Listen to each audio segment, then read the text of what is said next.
90 participants from the global south, 357 participants below 45, 151 participants were students, 38 representatives from indigenous peoples and local communities, 0 cancellations due to visa or travel obstructions. But most importantly, something that Mohammed started with, thanks to our incredible team and the support of sponsors and supporters, we gave out not just 1 or 2, but 160 travel and registration grants. This isn't just a number, it is a record that highlights our commitment to equitable, representative, and diverse participation from across the world. Your Excellency, Mr. Rothman, His Majesty's Ambassador of the United Kingdom to Nepal, Dr. Vivek Menon, SSC Chair from IUCN, dear colleagues, friends, and fellow participants, welcome to the 6th Conservation Asia Congress. As a president of the Society for Conservation Biology's Asia section, I cannot be prouder to share these numbers that set a new precedent for conferences, that define what we should perhaps call the SCB Asia Standards of Conference Organization, that do everything that world-class conferences must do while ensuring that nobody is left behind. I'm also thrilled to make 2 important announcements today. The conference has generated sufficient revenue that we are considering the initiation of a policy, fellowship, and mentorship program for young conservationists. So if you're not already a member, please become a member of SCB and watch this space. The second announcement is that we are looking to induct new board members in SCB Asia. So please remain connected through SCB Asia's social media handles, newsletters, and other spaces, as we will need strong nominations and also your votes. Many of you might not realize until Mohammed stated it, but the last Conservation Asia Congress took place way back in 2018 in Bishkek, in Kyrgyzstan. If there was a place with the magic to bring Conservation Asia back after this 8-year hiatus, it had to be a country that is home to 8 out of the 10 highest peaks on earth. It had to be a country from which Buddha spread the eternal message of peace to the world. And it had to be a country that showed the world that 0 illegal hunting can be achieved. Nepal, you have inspired the world and continue to do so by showing that no positive change, however improbable it may seem, is impossible. And it's certainly not a coincidence that the first ever Conservation Asia Congress was organized in 2005, not just here in Kathmandu, but in the very same hotel, Yak and Yeti. Conservation Asia returning to the Yak and Yeti in Kathmandu feels like a true homecoming. The theme for the 6th Conservation Asia Congress is Harmonizing Biodiversity and Human Well-being in Asia. And it's not just a slogan, it's an urgent call to action. It is a collective message to the world that while nature conservation is important, it cannot be achieved without centering the stewardship, rights, and well-being of the local communities and the indigenous people who have shared their spaces with its wild inhabitants for thousands of years. What we conserve is important, but how we conserve it is even more critical. For years, environment conservation has remained peripheral, sometimes even treated as an impediment to economic development. The time has come for us to take note of Herman Daly's famous concept that the global economy is a wholly owned subsidiary of the environment, not the other way around.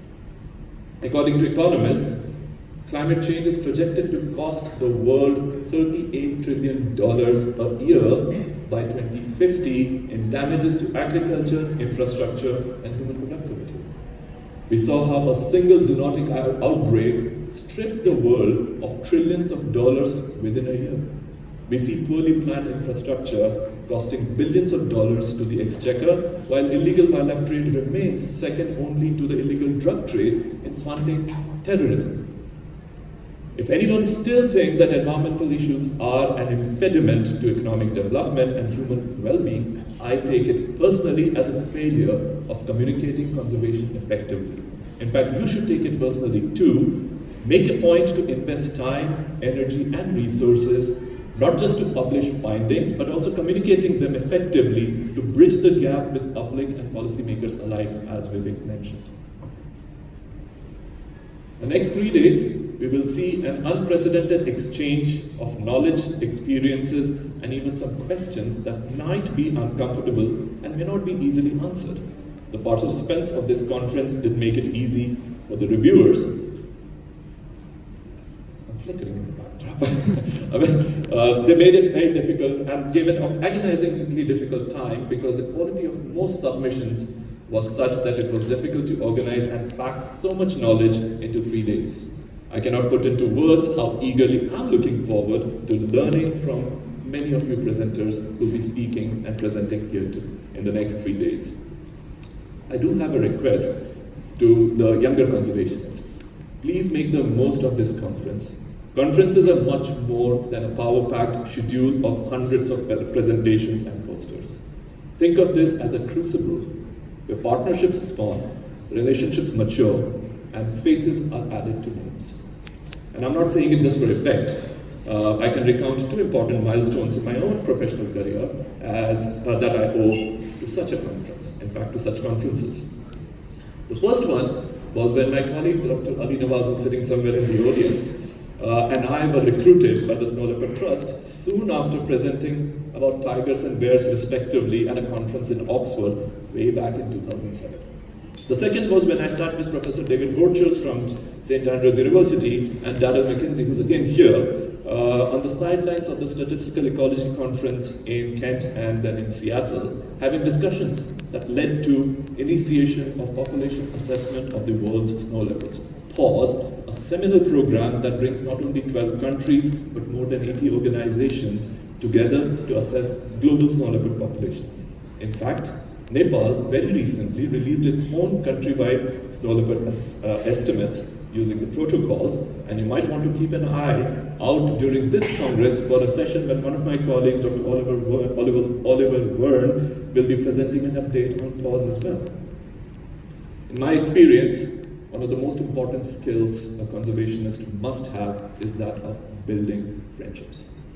Because what is conservation if not the process of making lasting, trusting partnerships? And there is no better place to forge new friendships, build new partnerships, develop new proposals, and take your conservation practice to the next level than right here in this 2,000-year-old city of Kathmandu. In this sacred valley, resting in the shadow of the world's grandest peaks, let's not be mere spectators to the nature's crisis. Let's become the architects of its coexistence. Let's scale our conservation summits in the next 3 days and build lasting bridges of science, empathy, and action. And after 21 years, to each and every one of you, welcome back and welcome home. Ani 21 वर्ष पछि तपाईहरु सबैलाई पुनः घरमा स्वागत छ. धन्यवाद. Thank you very much.